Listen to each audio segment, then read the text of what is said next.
বৈষম্য বিরোধী আন্দোলনে সহিংসতায় প্রাণ হারানো শহীদদের স্মরণে গাইবান্ধার সুন্দরগঞ্জে কেন্দ্রীয় শহীদ মিনারে মোমবাতি প্রজ্বলন করা হয়েছে।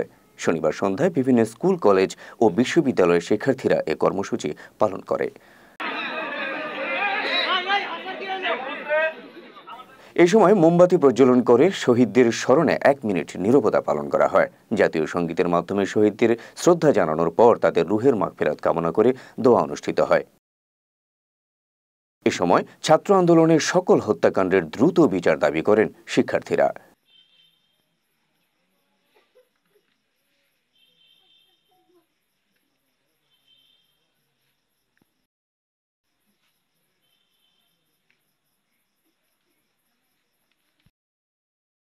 আমরা যদি সবাই একসাথে থাকতে পারি সবসময়, তাহলে যে কোনো